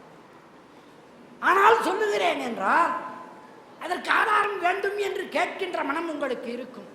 வேறு எந்த ஆதாரமும் இல்லை, ஒரு ஆதாரம் போதும். எந்த நூல் உலகத்தில் வெளியிடப்பட்டாலும், மனிதரால் எழுதி வெளியிடப்படுகிற நூல்கள் ஒரு 10 ஆண்டுக்கு பிறகு மறுபதிப்பு வெளியிட வேண்டும் என்றால் விரிவாக்கப்பட்ட பதிப்புத்தான் வெளியிட்டாக வேண்டும், திருத்தப்பட்ட பதிப்புத்தான் வெளியிட்டாக வேண்டும். ஏன் விரிவாக்கப்பட்ட பதிப்பு? அப்போதான் கொஞ்சம் அதிக காசுக்கு விற்கலாம். அதையே அப்படியே வெளியிட்டா காசு குறைவாக தானே விற்கணும். இது விரிவாக்கப்பட்டால் கொஞ்சம் காசு கூட கிடைக்கும். அதை விட சிறப்பு திருத்தப்பட்ட பதிப்பு தான் வெளியிட வேண்டும். அந்த கருத்து எனக்கு மாறிப்போய் இருக்கலாம். ஆனால் கவனியுங்கள் சகோதர சகோதரிகளில், 1431 ஆண்டுகளாய் ஒரு வார்த்தை கூட மாறாமல், உலகம் முழுக்க ஒலி மாறாமல், செய்தி மாறாமல், பொருள் மாறாமல் ஒரு நூல் பாதுகாக்கப்பட்டிருக்கிறது என்றால் அது இறைவனின் வார்த்தையாய்த்தான் இருக்க வேண்டும் என்று நான் நம்புகிறேன். நீங்கள் நம்ப முயற்சிக்கலாம். இது ஒரு செய்தி. இரண்டாவது, அதில் எந்த இடத்தை படித்து பார்த்தாலும் அது மனிதன் சொன்னது போல இல்லை என்பதை மனிதனின் நூல்கள் ஒரு 1000கணக்கிலாவது படித்த நான் சொல்லுகிறேன். மனிதர்கள் எழுதிய நூல்கள் 1000 நூலாவது நான் படித்திருப்பேன். அதை படித்துவிட்டு இதை படித்ததான் நான் சொல்லுகிறேன், இது மனிதன் சொன்னதாக இல்லை. அதைவிட பெரிய ஆதாரம் ஒன்று வேண்டுமென்றால், நம்பிக்கைக்குரியவராய், நல்ல வணிகராய், நல்ல குடும்பத்தவராய், நீதிமானாய், மாவீரராய், எல்லோருடைய ஏழை எளியவர்களுக்கு உதவக்கூடியவராய் இருந்த நபிகள் நாயகம் ஸல்லல்லாஹு அலைஹி வஸல்லம் 28 எழுத்து உடைய அந்த அரபி மொழியை ஓதத் தெரிந்தவராக இல்லை இறைவன் பார்த்து கொண்டான். என்ன காரணம்? இவ்வளவு சிறப்புகளை பெற்றவர். அந்த 28 எழுத்து, பெரியவங்க யாரும் தப்பாக நினைக்கூடாது, முக்தி வச்சுக்கிட்டு பேச பயமாக இருக்குது. அவங்க நிறைய படிப்பு படித்தவங்க அந்த அரபில். நான் கெட்ட கேடு முந்தானத்து வந்தவன் எனக்கே 28 எழுத்து அவர் சொல்லி கொடுத்துட்டார். அப்போ அவருக்கு நபிகள் நாயகம் ஸல்லல்லாஹு அலைஹி வஸல்லம் அந்த 28 எழுத்தை ஓதத் தெரிந்தவராக இருக்க முடியாதா?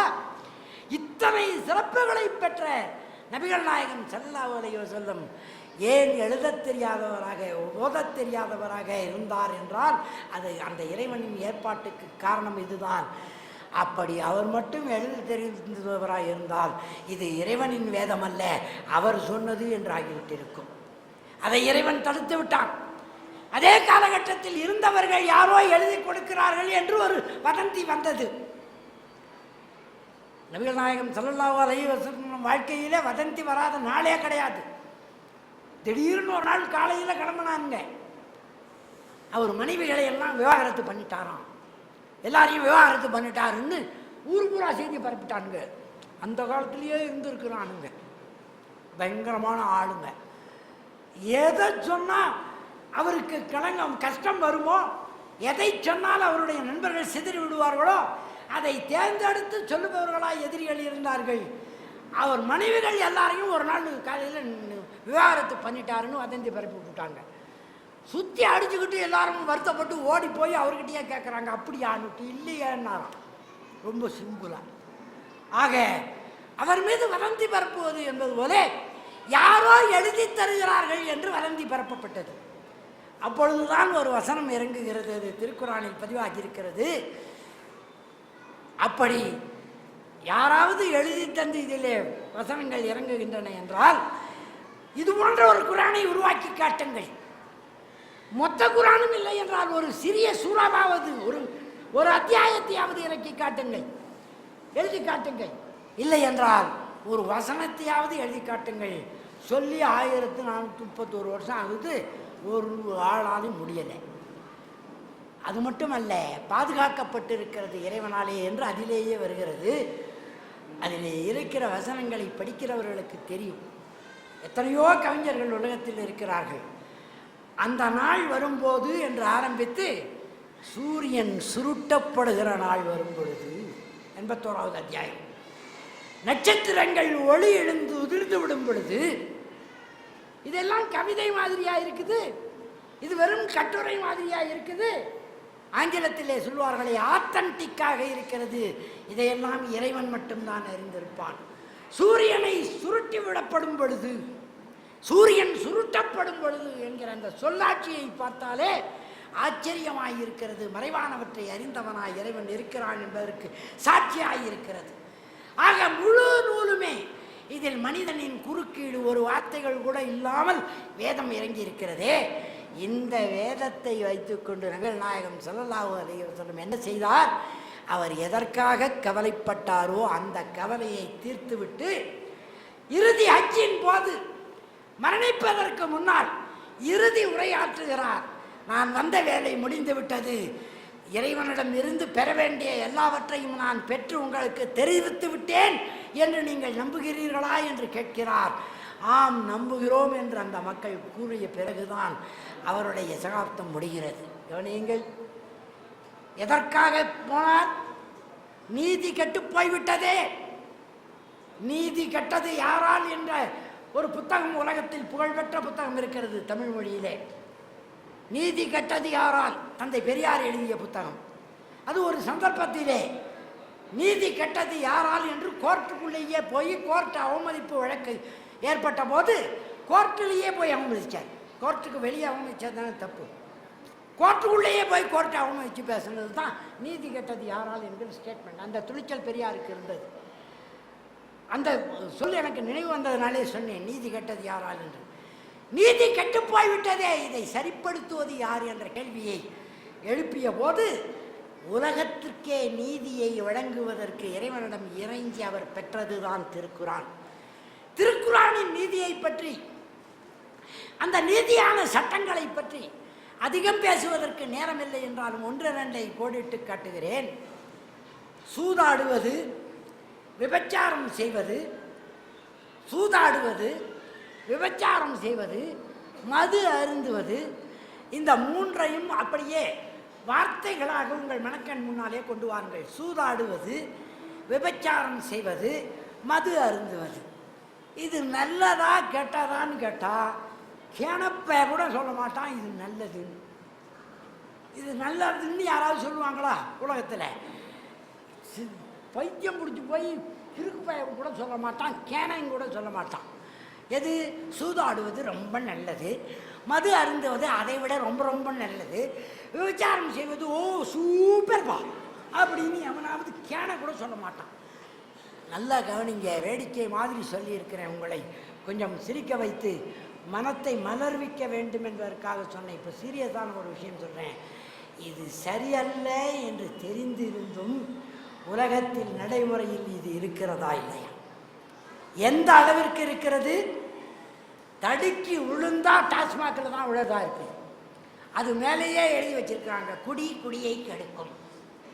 நான் படித்த பையன் பச்சைப்பன் கல்லூரியில் எங்கள் மாணவர் ஒருத்தர் டாஸ்மாக்குள்ளே நுழையும் போது கையை பிடிச்சிக்கிட்டேன். ரோட்டில் காரில் போய்கிட்டு இருந்தேன், கையை பிடிச்சிக்கிட்டு, ஆனால் அவ்வளோ பெருசாக எழுதி இருக்குது, என் மாணவர் தான் அந்த உரிமையில், குடி குடியை கெடுக்கும்னு இவ்வளோ தெளிவாக போர்டு போட்டிருக்கான். படித்த பையன் தானே நீ மடையா, எதுக்குடா உள்ளே போகிற பிடிக்கிறதுக்குண்டேன். உனக்கு எப்பவுமே அறிவு இல்லாத எனக்கு எப்பவுமே அறிவு இல்லையா அவர் கண்டுபிடிச்சிட்டாரான். எனக்கு அறிவு இல்லைன்னு உனக்கு எப்படிடா தெரியும்? உனக்கு வாத்தியாராக இருந்ததுனாலேயே இந்த பதவியெல்லாம் கிடைக்குமா எனக்கு ஏன்டா அறிவு இல்லைன்னு சொல்கிறேன்ட்டு கோபமாக கேட்டதுக்கு அவன் சொன்னான், இப்போ நீ சொல்லு பார்ப்போம், குடி குடியை கெடுக்கும் அப்படின்னா என்ன அர்த்தம்னு கேட்டான். என்ன குடின்னா குடிக்கிறது, மது, குடியை கெடுக்கும். குடின்னா குடியை அப்படின்னா குடும்பத்தை கெடுக்கும், மது குடிக்கிறது குடும்பத்தை கெடுக்கும். தெளிவாக தான் எழுதிடுறாங்க அண்ணன். அதான் வாத்தியாரே உனக்கு அறிவு இல்லைன்னு. முதல் குடியை ஏன் நீ மதுன்னு சொல்கிற? அதுதான் குடும்பம், அது குடியை கெடுக்கும், குடிக்கிறதே கெடுக்கும். அதனால தான் நான் கடையை வந்து குடிக்கிறேன் பின்னான்றேன். இவங்கிட்ட பேசுனா நம்ம நிலைமை ஒரு மாதிரி ஆயிடும்னு நான் உடனே கிளம்பிட்டேன்னு வச்சுக்கோங்களேன். இது தவறு என்று தெரிந்து தானே உலகம் பின்பற்றி கொண்டிருக்கிறது. ஒன்று, சூதாட்டம் என்பது தவறு இல்லை என்று யாராவது சொல்ல முடியுமா? தவறு என்று தெரிந்துதான் உலகம் முழுக்க சூதாட்டம், லாட்ரியில இருந்து மங்காத்தாவில் இருந்து உங்காத்தா எங்காத்தா வரைக்கும் எல்லா ஆட்டமும் ஆடிட்டு இருக்கிறாங்க. உண்டா இல்லையாங்க? அதே போல மூன்றாவது சொன்னேனே, விபச்சாரம். உலகத்தில் இன்றைக்கு தொழில் முறையாக சட்டதிட்டங்களுக்கு அகப்படாமலே மிகப்பெரிய ஒரே ஒரு தொழிலை குறிப்பிடுங்கள் என்று சொன்னால் உலகத்தில் நடக்கிற சர்க்கரை தொழில் அல்லது ஆலை தொழில் அல்லது பேப்பர் தொழில் அல்லது கல்வி தொழில் அல்லது வெங்காய தொழில் அல்லது வெள்பூண்டு தொழில், எல்லா தொழிலையும் கட்டி ஒரு பக்கம் போடுங்க, விபச்சாரம் என்பதை கட்டி இன்னொரு பக்கம் போடுங்க. இதனுடைய எடை அதிகம். உலகத்தில் மிகுந்திருக்கிற நான் இன்ஸ்டிடியூஷனலைஸ்டு இன்ஸ்டிடியூஷன் உலக அளவில் நடக்கிற மிக பெரும் விஷயமாக தெரிந்தும் தெரியாமலும் அறிந்தும் அறியாமலும் புரிந்தும் புரியாமலும் விளங்கியும் விளங்காமலும் அன்றாடம் நடந்து கொண்டிருக்கிற மிகப்பெரிய இன்ஸ்டிடியூஷன் நான் இன்ஸ்டிடியூஷனலைஸ்டு இன்ஸ்டிடியூஷன் என்று கௌரவமாக இங்கிலீஷில் சொல்லுவாங்க.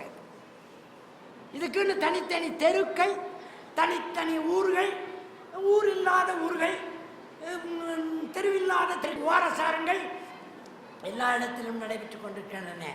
இதை தடுக்கும் ஆற்றல் மனித சட்டத்திற்கு இருந்தது என்று நாம் நம்புகிறோமே, முடிந்ததா என்ற கேள்விக்கு பதில் சொல்லட்டும் இந்த உலகம். முடியவில்லை. ஆனால் இது முடிவதற்கு ஒரே வழி, இறைவன் போட்ட அந்த சட்டத்தை, இறைவன் தந்திருக்கிற திருக்குரானிலே விதித்திருக்கிற தடையை நடைமுறைப்படுத்தியே தீர வேண்டும் என்கிற ஷரியத் ஆட்சி முறை கிலாஃபத் எங்கெங்கே வருகிறதோ அங்கெல்லாம் இது முற்றாய் நீக்கப்பட்டு விடும். இந்த 3 விஷயம் சமூக நன்மையை கருத்தில் கொள்கிறவர்கள் யோசிக்க வேண்டும்.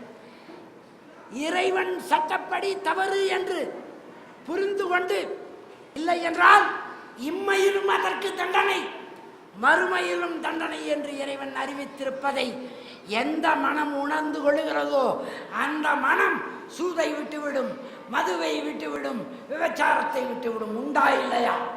இந்த ஒரு கேள்விக்கு பதிலை உங்கள் மனத்திலிருந்து எழுப்பி பாருங்கள். இது எவ்வளவு பெரிய தீமை என்றால், புதுசு புதுசாக எய்ட்ஸுங்கிறாங்க, பைட்ஸுன்றாங்க, டூயிட்ஸுன்றாங்க. எய்ட்ஸிலிருந்து உங்களை பாதுகாத்துக்கொள்ள நிரோது உபயோகிங்கள். மடை பசங்களா, எதுக்குடா நிரோது உபயோகிக்கணும்? நிரோது உபயோகிச்சா போயிருமா? எய்ட்ஸை தடுத்துட முடியுமா? இறைவனின் சட்டத்தை ஏற்றுக்கொண்டு வாருங்கள். மனைவி அல்லாத மற்றவரிடத்தில் உறவு கொள்வது என்பது இறைவனால் தடை செய்யப்பட்டிருக்கிறது. உண்டா இல்லையா? அந்த ஆபாசங்களை தூண்டக்கூடிய, அந்த கவர்ச்சிகளை, பால் உணர்ச்சியை தூண்டக்கூடிய பெண்மையின் உறுப்புகள் பாதுகாப்பாய் மூடி வைக்கப்பட வேண்டும் என்று அறிவிக்கிறது திருக்குரான் மற்றும் ஹதீஸ்கள். இந்த வாழ்க்கை முறை இவங்க இடுப்பு வரைக்கும் காட்டி, தொடை வரைக்கும் காட்டி, தொப்புள் வரைக்கும் காட்டி ஆட்டமெல்லாம் போட்டுட்டு அப்புறம் சொல்லுவாங்களாம் இதெல்லாம் தவிர்க்க வேண்டும். எப்படா தவிர்க்கிறது? தூண்டுகிற காரணங்களை தவிர்க்காமல் தூண்டப்படுகிற காரியங்கள் எப்படி தவிர்க்கப்பட முடியும்? தூண்டுகிற காரணங்களை தவிர்க்க வேண்டும். கணவனை தவிர வேறு எந்த முறையுள்ள உறவினருக்கு முன்னால் தன்னுடைய முகம் தவிர, கால்கைகள் தவிர வேறு எதுவும் தெரியக்கூடாது, விரல்கள் தவிர வேறு எதுவும் தெரியாத அளவிற்கு பெண்ணை பொத்தி வைத்துக் கொள்ளுகிற உரிமை அவளுக்கு வழங்கப்பட்டிருக்கிறது. கவனியுங்கள், கடமை அல்ல, உரிமை. என்னுடைய உறுப்புகளை கணவனை தவிர வேறு யாரும் பார்ப்பதற்கு நான் அனுமதிக்க மாட்டேன் என்று பெண் வாழ்கிற வாழ்க்கை உரிமை மயமானதா அல்லது கடமை மயமானதா என்று யோசித்து பாருங்கள். உரிமை அல்லவா அது? இந்த தூண்டுதலால் தான் விபச்சாரம், இதற்காகத்தான் சூது. இந்த வழியில் வருவதுதான் விபச்சாரமும் சூதும் மதுவும் என்பதை நாம் அறிந்திருக்கிறோமே. அதை தடுக்க ஒன்றை சொல்லுகிறேன், மன்னிக்க வேண்டும். புத்தர் கூட இதையெல்லாம் தவறு என்று சொன்னார். ஆனால் புத்தர் சிலைக்கு கீழவே தான் தாய்லாந்தில் எல்லாம் நடக்குது.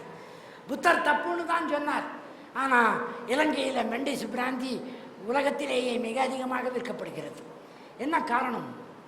அந்த சாராயம் விற்கிறதுக்கு அங்கேயே தான், புத்தர் கோயில் பக்கத்திலேயே தான் வச்சுருக்காங்க. என்ன காரணம்? வேறு ஒரு காரணமும் இல்லை. புத்தர் தன்னை இறைவன் என்று சொல்லிக்கொள்ளவில்லை என்பது மட்டுமல்ல, அவர் இறைவன் இல்லைன்னு எல்லாருக்கும் தெரியும். அவர் என்ன பண்ணுவார்? திருக்குறள் பாடம் நடத்துகிற வாத்தியார் கூட துஞ்சினார் செத்தாரின் வேறல்லர், நஞ்சுண்பவர் நனி கல்லுண்பவர். கல் குடிச்சின்னா நீ உயிரோடு இருக்கும்போதே செத்துட்டா மாதிரிடா பாவின்னு விளக்கமாக பாடம் நடத்திட்டு சாயந்தரம் 7 மணிக்கெல்லாம் போயிடுறாரு வாத்தியார் டாஸ்மாக் உள்ளே. என்ன காரணம்? வள்ளுவர் என்ன பண்ணுவார்? ஒன்றும் பண்ண மாட்டார். ஆனால் திருக்குறானை நம்பினீர்கள் என்றால், திருக்குறானை ஏற்றுக்கொண்டீர்கள் என்றால் இறைவன் இம்மையிலும் தண்டனை தருவான், மறுமையிலும் தண்டனை தருவான் எச்சரிக்கிறான். இதுதான் நீதியை நிலைநாட்ட பயன்படும். ஒழுக்கம், உறவு முறைகளை பேணுவதை பற்றி கவலைப்பட்டார் என்று சொன்னேனே. கணவன் மனைவி உறவு சீரழிந்திருக்கிறதா, சீர்பட்டு இருக்கிறதா உலகத்திலே என்றால், மனோதத்துவ சிகிச்சையாளன் என்கிற முறையிலே சொல்கிறேன், உலகம் முழுக்கவே கணவன் மனைவி உறவு சீர்கெட்டு இருக்கிறது. உலகம் முழுக்க சில சமூகங்களில் மிக மிக சீர்கெட்டு இருக்கிறது, சில சமூகங்களில் ஓரளவுக்கு சீர்கெட்டு இருக்கிறது, சில சமூகங்களில் சீர்கெட வாய்ப்பை தேடிக்கொண்டிருக்கிறது என்று சொல்லலாமே தவிர முழுமையாய் சீர்திருந்தி இருக்கிறது கணவன் மனைவி உறவு என்று சொல்லிக்கொள்ள யாருக்கும் அருகதை இல்லாத நிலையை நோக்கி உலகம் போய்கொண்டிருக்கிறது. ஏனென்றால் கணவனுக்கு தெரியாமல் மனைவி எண்ணுவதும், மனைவிக்கு தெரியாமல் கணவன் எண்ணுவதும், கணவனுக்கு தெரியாமல் மனைவி மற்றோரோடு பேசுவதும், மனைவிக்கு தெரியாமல் கணவன் மற்றோரோடு பேசுவதும், கணவனுக்கு தெரியாமல் மனைவி செயல்படுவதும், மனைவிக்கு தெரியாமல் கணவன் செயல்படுவதும் சாமர்த்தியம் என்று எண்ணப்படுகிறதே தவிர தவறு என்று உணரப்படவில்லை. ஆனால் இறைவன் படைப்பின் ரகசியத்தை வெளிப்படுத்திய போதே இந்த பிரச்சனைக்கு முற்றுப்புள்ளி வைத்து விட்டான். ஆதம் அலைஹி வஸல்லம் அவர்களை உருவாக்கிய போது மண்ணின் சாரத்திலே இருந்து, இரத்த கட்டிகளிலே இருந்து உருவாக்கினேன் என்று இறைவன் சொல்லுகிறானே, அப்படி உருவாக்கிய பிறகு அவனுக்கு துணையாக, ஆதம் நபிக்கு அவருக்கு துணையாக அவ்வாவை உருவாக்குகிறேன், ஈவ் என்று ஆங்கிலத்திலே சொல்லுகிறோமே, அவ்வாவை உருவாக்க வேண்டும் என்கிற பிரச்சனை வருகின்ற போது இறைவனாலே எப்படி முடிந்திருக்கும் என்று நாம் கற்பனை செய்யலாம். அதே போல இன்னொரு மண்ணின் சாரத்திலே இருந்து, ஒரு துளி மண்ணிலே இருந்து படைத்திருக்கலாம், அல்லது வா என்றால் ஆகு என்றால் ஆகியிருக்கும். ஏன் ஆதம் அலைஹி வஸல்லத்தினுடைய விலாவிலே இருந்து உருவி பெண்ணை உருவாக்கினதாக இறைவன் சொல்லுகிறானே, இதற்கு என்ன காரணம் என்று அவன் தந்த அறிவை கொண்டு சிந்திப்போம். என்ன காரணமாக இருக்கும் இதற்கு? இப்பொழுது அந்த காட்சியை தாய்மார்கள் கூட கவனியுங்கள். ஆதமை உருவாக்கி விட்டான் இறைவன், அந்த விலாயெலும்பிலே இருந்து அவ்வாவை உருவாக்கி இருக்கிறான், பெண்ணை உருவாக்கி இருக்கிறான், துணையை உருவாக்கி இருக்கிறான். என்ன காரணம்? இன்றைக்கு வரை அதிலே ஒரு பொருள் இருக்கிறது. பெண்ணே, உன்னை அந்த ஆணிலே இருந்து நான் படைத்திருக்கிறேன், அவனுடைய ஒரு பகுதியிலே இருந்து உன்னை படைத்திருக்கிறேன், பகுதியாக படைத்திருக்கிறேன். நீ அவனுக்கு உதவியாக இரு, அவனுக்கு மகிழ்ச்சி தருகிறவளாய் இரு, அவனோடு எல்லாவற்றையும் பகிர்ந்து கொள்ளுகிறவளாய் இரு, அவனுக்கு உறுதுணையாக நீ இரு. ஏனென்றால் அவனுடைய விலாயெலும்பு எப்படி அவனுக்கு உதவியாக இருக்குமோ அதுபோல் இருக்க வேண்டியவள் நீ என்கிற செய்தி பெண்ணுக்கு வழங்கப்பட்டது. ஆணுக்கு இதில் என்ன செய்தியை இறைவன் வழங்குகிறான்? ஆணே, உனக்கு துணையாக உன் பக்கத்தில் நிறுத்தி வைத்திருக்கிறேனே, அவள் வேறு யாரும் அல்ல, உன் உடலிலே இருந்து, உன்னுடைய உறுப்பிலே இருந்து, உன்னுடைய விலாயெலும்பிலே இருந்து உருவாக்கி இருக்கிறேன். ஆக உன்னுடைய ஒரு பகுதியை எடுத்து, என் பாணியில் சொல்லணும்னா உன் ஸ்பேர் பார்ட்ஸை கட்டி வச்சிருக்கிறேன் வெளியே. உன்னுடைய ஸ்பேர் பார்ட்ஸ் வெளியே இருக்குது, அது உன் சொந்த பார்ட்டு, அதனால தான் அது பார்ட்னர். அதை பாதுகாக்க வேண்டிய பொறுப்பு, அதை அமானிதமாக உன்னிடத்தில் கொடுத்திருக்கிறேன், அதை பாதுகாக்க வேண்டிய பொறுப்பு முழுக்க முழுக்க உன்னை சார்ந்தது என்று இறைவன் சொல்லியிருக்கிறான் என்பதுதான் இந்த பொருள். இதற்கு பிறகு ஆணும் பெண்ணுமாய் கூடி கூடி வாழ்ந்தார்கள், பருகி பெருகினார்கள். ஆனால் என்ன நடந்தது? ஆணுக்கு ஒரு எண்ணம் வந்து விட்டது, நம்மிலே இருந்து படைக்கப்பட்டவள் தானே பெண் பிள்ளை, நான்சென்ஸ், இவளுக்கு என்னத்துக்கு மரியாதை கொடுக்கணும், என்ன இருந்தாலும் இவள் அடிமை தானே, நம்மிடமிருந்து படைக்கப்பட்டவள் தானே, பிள்ளை நான்சென்ஸ் என்று அடிமைப்படுத்த ஆரம்பித்த போது இறைவன் கோபப்பட்டு ஒரு முடிவுக்கு வருகிறான். ஓஹோ, அவ்வளவு திமிராயிடுச்சா, கொலஸ்ட்ரால் அதிகமாயிடுச்சா, இப்பப்பா ஈக்கட சூடே அப்படின்னு இறைவன் ஒரு முடிவுக்கு வருகிறான். இப்போ வர்றா மனிதா, உனக்கு உன்னிலே இருந்து படைத்து கொடுத்ததனாலே உனக்கு அவளை அடிமை என்று நினைத்து விட்டாய். உன்னுடைய சேர்க்கையே இல்லாமல் பெண்ணிடத்தில் இருந்தே ஒரு ஆணை, அதுவும் புகழ்பெற்ற ஆணை, அதுவும் ஈசா நபி அலைஹி வஸல்லத்தையே உருவாக்கி காட்டுகிறேன் என்று மரியத்திடத்திலே இருந்து ஆண் சேர்க்கை இல்லாமலே உருவாக்கி காட்டுகிறார். இது இப்போ பேலன்ஸ் பண்ணிடுச்சு. ஆணுக்கு அடக்கத்தை போதிப்பதற்கு இவ்வளவு பெரிய பொறுப்பை எடுத்துக்கொண்டான் இறைவன். ஈசா நபி அலைஹி வஸல்லம் படைக்கப்பட்ட போது ஆணின் சேர்க்கையே இல்லாமல் பெண்ணிலே இருந்து டைரக்டா வருகிறார் ஈசா நபி. என்ன காரணம்? உன்னுடைய உதவி இல்லாமையே படைச்சு காட்டுவேன், ஜாக்கிரதை என்று எச்சரிக்கை. அதற்கு பிறகு மறுபடியும் பல்கி பெருகி வாழ்ந்து கொண்டிருக்கிறோம். ஆக இறைவனின் சட்டத்தை உணர்ந்து கொண்ட ஆணும் பெண்ணும் தங்களுக்குள்ளே உடலையே மறைக்காமல் திறந்து கொள்வதற்கு உரிமை பெற்றவர்களாய் வாழ்கிறவர்கள் உள்ளத்தை திறந்து வாழ வேண்டும் என்று வழிகாட்டுவதாய் இஸ்லாம் இருக்கிறது. இஸ்லாம் ஒன்றுதான் இறைவன் தானே அங்கீகரித்து இறுதியாய் நமக்கு மனித குலத்திற்கு அளித்திருக்கிற மார்க்கம் என்று அவனே சொல்லுகிறான். ஆக உறவு முறைகளிலே பிள்ளைகளிடத்தில் எப்படி நடந்து கொள்ள வேண்டும்? பிள்ளைகள் உங்களுக்கு வழங்கப்பட்டவர்கள். நல்ல நண்பர்களோடு, இஸ்லாமிய நண்பர்களோடு பழகுகிறவர்களுக்கு தெரியும். என்னங்க குழந்தை பெற்றுட்டீங்களான்னு கேட்டு பாருங்க. அவருக்கு ஒரு குழந்தை பிறந்து இருக்கும், ஆனால் எந்த இஸ்லாமியரும் குழந்தை பெற்றுட்டீங்களான்னு கேட்டால் ஆமாங்க பெற்றிருக்கிறேன் என் மனைவி பெற்றிருக்கிறான்னு சொல்ல மாட்டாங்க. என்னங்க பொண்ணு பிறந்துருச்சான்னு கேட்டு பாருங்க. நல்லா பழகிற நண்பர்கள்கிட்ட கேட்டு பாருங்க. பிறந்துருச்சா குழந்தைன்னு, பிறந்துருச்சுன்னு சொல்ல மாட்டாங்க, கிடைச்சி இருக்குன்னு சொல்லுவாங்க. குழந்தை என்ன இருக்கு? கிடைச்சி இருக்குது. குழந்தை பிறக்கலை, குழந்தை பெறலை, கிடைச்சி இருக்குது. இறைவன் கொடுத்திருக்கிறான் என்பது பொருள். ஒவ்வொரு இஸ்லாமியனும் அதைத்தான் நம்புகிறோம். அப்போ இறைவன் படைத்து கொடுத்திருக்கிற இறைவனுடைய படைப்பு நம்மிடம் கிடைத்திருக்கிறது என்றால் அதை 3 வயசு வரைக்கும் அன்பு காட்டுவது, 7 வயசுக்கு அப்புறம் நொய்னு நோக்குவது, 15 வயசுக்கு அப்புறம் திட்டுறது, 20 வயசுக்கு வரைக்கும் செத்துருச்சான்னு பார்க்கறது, அந்த அளவுக்கு கோபப்பட்டு கண்டிப்பாக வளர்க்குறதெல்லாம் கூடாதுங்க. அன்பாக வளர்த்து பாருங்கள். ஏனென்றால் இறைவன் உங்களிடத்தில் ஒப்படைத்து கொடுத்திருக்கிற பொருள். பிள்ளை மீது அன்பு காட்டுங்கள், குழந்தைகள் மீது அன்பு காட்டுங்கள், கணவன் மனைவி அன்போடு வாழ்ந்து பாருங்கள். ஒருவருக்கொருவர் எதையும் மறைத்துக் கொள்ளாதீர்கள். மறைவானவற்றையும் அறிந்தவன் இறைவன் என்பதை நம்புங்கள். நான் பெரியார்தாசனாக இருந்தவன் அப்துல்லாவாக ஆன பின்னாலே என்னை டிவி பேட்டியில் கேட்டாலும் ஒன்று கேட்குறாங்க, யார் சந்தித்தாலும் நண்பர்கள் கேட்குறாங்க, கடவுள் இல்லை இல்லைன்னு சொல்லிக்கிட்டு இருந்தியே, அங்கே போய் கடவுளை பார்த்துட்டியா? எங்க இஸ்லாத்துக்கு போனியே இறைவனை பார்த்துட்டியான்னு கேட்குறாங்க. அவர்களுக்கு நான் சொல்லுகிற பதில் இதுதான், இறைவனை பார்ப்பதற்கு என்னால் முடியாது. இறைவனை பார்ப்பதற்காக நான் வரவும் கிடையாது. இறைவன் என்னை பார்க்கிறான் என்று நம்புவதற்காக வந்தேன். இறைவன் என்னை பார்த்து கொண்டு இருக்கிறான். என்னுடைய எல்லா சிந்தனைகளையும் இறைவன் அறிந்தவனாயிருக்கிறான். எல்லா சொற்களையும் இறைவன் அறிந்தவனாயிருக்கிறான். எல்லா செயல்களையும் இறைவன் அறிந்தவனாயிருக்கிறான். அந்த அடிப்படையிலே தான் நீதியாக நடக்க வேண்டிய கட்டாயம் எனக்கு இருக்கிறது. இம்மை நலன்களை நான் பெற்றுக்கொள்ள வேண்டியவனாயிருக்கிறேன். மறுமையிலேயும் எனக்கு சொர்க்கம் வேண்டும் என்றால் இறைவன் தந்திருக்கிற இந்த சட்டப்படியும் அதை அப்படியே வாழ்ந்து காட்டிய நபிகள் நாயகம் ஸல்லல்லாஹு அலைஹி வஸல்லம் வாழ்ந்து காட்டிய முறைப்படியும் வாழ்ந்தேன் என்றால் எனக்கு சொர்க்கம் நிச்சயம் என்று நம்புகிறவனாய் நான் வந்திருக்கிறேன். கவனியுங்கள், நபிகள் நாயகம் ஸல்லல்லாஹு அலைஹி வஸல்லத்துடைய வாழ்க்கை எப்படி இருந்தது, அவர் எவ்வாறு வாழ்ந்தார் என்று ஆயிஷா ரலியல்லாஹு இடத்திலே வினவப்படுகிறது, கேட்கப்படுகிறது. மனைவியாக வாழ்ந்தவர், அவர் கூடவே இருந்தவர், ரொம்ப அன்புக்குரிய மனைவியாக இருந்தவர். அவரிடத்தில் கேட்கப்பட்ட போது ஒரு 10 பக்கமாவது சொல்லியிருக்கலாம், ஒரு 10 பேராகிராஃபாவது சொல்லியிருக்கலாம், ஒரு 10 வாக்கியமாவது சொல்லியிருக்கலாம். ஆனால் நபிகள் நாயகம் ஸல்லல்லாஹு அலைஹி வஸல்லத்தின் வாழ்க்கை என்னவாக இருந்தது என்று கேட்கப்பட்ட போது ஆயிஷா ரலியல்லாஹு ஒரே வார்த்தையில் சொல்லுகிறார், திருக்குரானாக இருந்தது. வாழ்க்கை எப்படி இருந்தது? திருக்குரானாக இருந்தது. ஆம், திருக்குரானில் என்ன சொல்லப்பட்டிருக்கிறது என்பதை அறிந்து கொள்ள முயற்சிக்க வேண்டியது உலக மக்களுடைய கடமை.